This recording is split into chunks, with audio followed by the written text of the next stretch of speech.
and we are your election headquarters. The November election's fast approaching, and some of the issues could influence how Arkansans vote. Talk Business and Politics host Roby Brock joining us in studio now to go over two major topics before us: recreational marijuana and abortion. But before we do that, congratulations. Thank you for coming back. We love having you here. Happy to be back with you, Kevin. Glad to be reunited. This just feels like family, and I feel fantastic being over here. We're going to have a good run. Yep.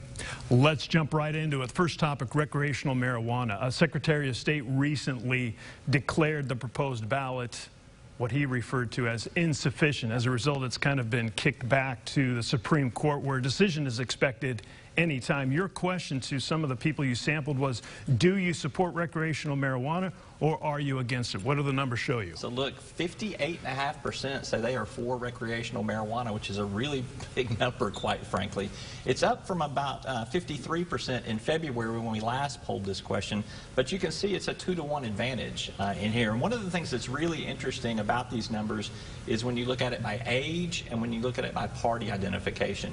Younger voters, almost 79% support recreational marijuana. Older voters, it drops to about 46%. So not to be morbid, but as older voters move out because they die off and younger voters move in, this is going to get more and more popular. And I would suggest that it's a matter of when, not if, Arkansas passes recreational marijuana, whether it's on the ballot this time or not. And real quick, when do you anticipate a decision by the Supreme Court? I would not be surprised to see a decision in the next week. Next week. Close to having to put those ballots out there, and they're going to want to do something to make sure there's clarification on that. All right. Abortion restrictions. We all know Roe v. Wade was overturned back in June.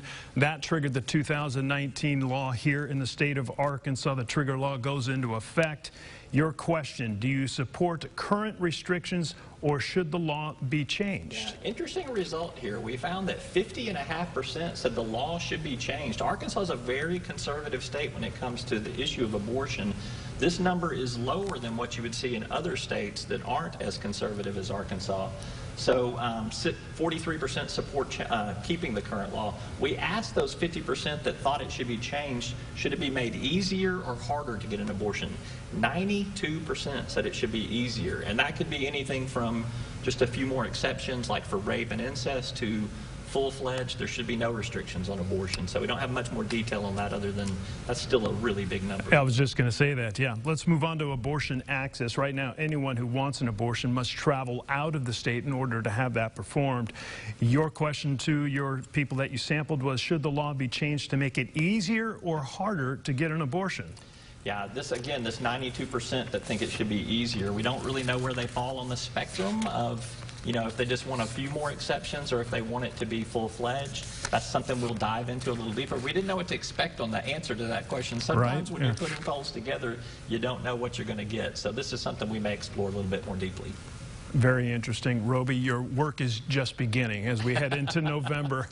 Perfect timing. Love having you. Thank you for the numbers. We've got more numbers coming out this weekend on Talk Business and Politics and Capitol View. So it'll all be out there for everybody to consume. And speaking of that, Talk Business and Politics does come out every Sunday morning at 9:30 right here on Fox 16. Roby, always good to have you.